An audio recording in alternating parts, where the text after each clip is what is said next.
नमस्कार दोस्तों, आपका हमारे YouTube चैनल भक्ति ज्ञान त्योहार में स्वागत है। आज मैं आपको कार्तिक स्नान की बहुत ही सुंदर कहानी सुनाने जा रही हूँ। अगर आपको ये कहानी पसंद आई तो कमेंट बॉक्स में कार्तिक देवता की जय अवश्य लिखिए। किसी नगर में एक राजा रानी रहते थे। रानी हर साल कार्तिक महीने में कार्तिक स्नान के लिए जाया करती थी। उसी राज्य में एक इल्ली थी और एक घुन था। उन दोनों में बहुत दोस्ती थी। दोनों रोज मिलते और बातचीत करते थे। इस साल इल्ली ने सोचा कि मैं भी कार्तिक स्नान के लिए जाऊंगी।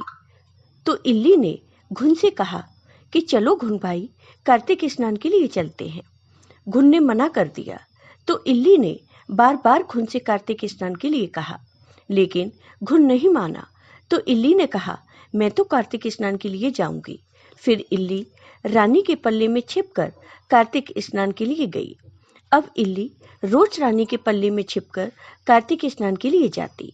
धीरे धीरे कार्तिक का महीना पूरा बीत गया। कार्तिक पूर्णिमा के दिन इल्ली कार्तिक स्नान करके आई।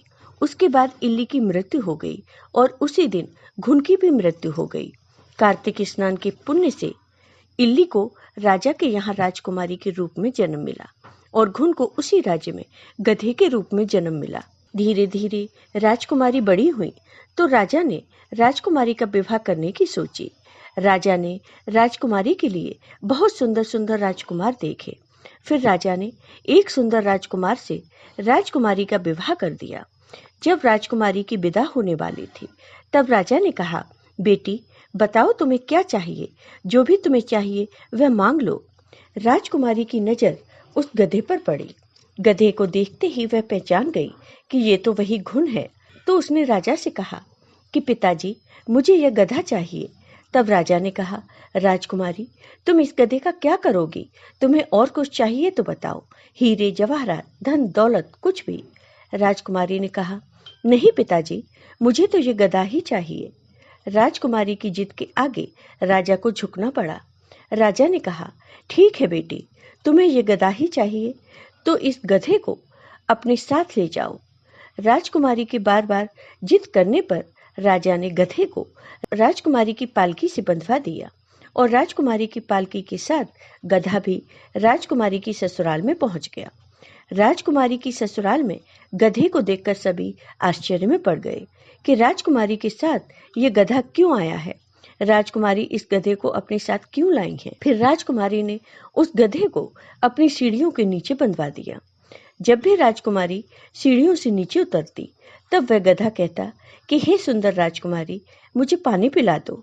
तब राजकुमारी कहती कि तब तुमसे कहा था कि कार्तिक नहा लो, तब तो तुमने मना कर दिया, अब तुम्हें पानी चाहिए। और राजकुमारी उससे बातें करने लगी। समय बीतता गया। एक दिन जब राजकुमारी गधे से बातें कर रही थी तो उसकी जेठानियों ने उसे देख लिया और जेठानियां आपस में बातें करने लगी कि ये कौन है, ये जानवरों से कैसे बात कर सकती है, ये कोई जादूगरनी है या फिर कोई जादू टोना जानती है। जेठानियां समझ नहीं पाई कि ये जानवर से कैसे बात करती है। जेठानियां भागते भागते अपने देवर के पास गई और उन्होंने राजकुमार से कहा कि राजकुमार, तुम ये कैसी राजकुमारी ब्याह कर लाए हो, ये तो जादू टोना जानती है और ये जानवरों से बातें करती है। तब राजकुमार ने कहा, भाभी, मैं आपकी बात पर विश्वास नहीं करता। मैं जब तक अपनी आंखों से देख नहीं लेता, कानों से सुन नहीं लेता, तब तक आपकी कोई बात नहीं मानूंगा। भाभियों ने कहा, ठीक है, तो आप खुद ही अपनी आंखों से देख लेना। फिर राजकुमार अगले दिन राजकुमारी की सीढ़ियों के नीचे छिपकर बैठ गया। जब राजकुमारी नीचे आई तो हर बार की तरह गधे ने कहा, हे सुंदर राजकुमारी, मुझे पानी पिला दो। तब राजकुमारी ने वही बात कही कि मैंने पहले कहा था कि कार्तिक स्नान कर लो, तब तो तुमने किया नहीं, अब तुम मुझसे पानी मांगते हो। और गधे से बातें करने लगी। राजकुमार ये सब बातें सुन रहा था। राजकुमार ने राजकुमारी से पूछा कि ये कौन है, तुम इससे कैसे बातें करती हो, तुम जानवरों के साथ कैसे बातें कर सकती हो। तब राजकुमारी ने अपने पिछले जन्म की सारी बात राजकुमार को बता दी कि पिछले जन्म में वह इल्ली थी और ये घुन था। मैंने इससे कार्तिक स्नान के लिए कहा तो इसने मना कर दिया और मैं रोज रानी के पल्ले में छिपकर कार्तिक स्नान के लिए जाया करती थी। कार्तिक स्नान के पुण्य से मुझे राजकुमारी के रूप में जन्म मिला और कार्तिक स्नान न करने के कारण इसे गधे का जन्म मिला। तब राजकुमार ने कहा कि इतना महत्व है कार्तिक स्नान का? तो राजकुमारी ने कहा, हाँ, इतना ही महत्व है कार्तिक स्नान का। तब राजकुमार ने कहा कि अब से हम दोनों जाया करेंगे कार्तिक स्नान के लिए। कार्तिक का महीना आया तो राजकुमार और राजकुमारी दोनों साथ में कार्तिक स्नान के लिए जाया करते। राजकुमार ने अपने राज्य में घोषणा करा दी कि जो भी कार्तिक स्नान के लिए जाए वो अपने स्नान का पानी लाकर इस गधे पर डाले।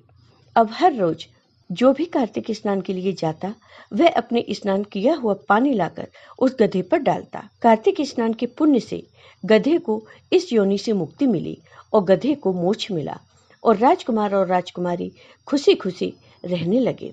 उन्हें किसी प्रकार का कोई कष्ट नहीं हुआ। राजकुमार और राजकुमारी हर साल कार्तिक महीने में कार्तिक स्नान किया करते थे। तो हे कार्तिक देवता, जैसे आपने इल्ली पर अपनी कृपा की वैसे अपने सभी भक्तों पर अपनी कृपा सदा बनाए रखना। जय हो कार्तिक देवता की। आपको ये वीडियो पसंद आया हो तो कमेंट बॉक्स में कमेंट करके जरूर बताइए। साथ ही मेरे वीडियो को ज़्यादा से ज़्यादा शेयर करिए। धन्यवाद दोस्तों।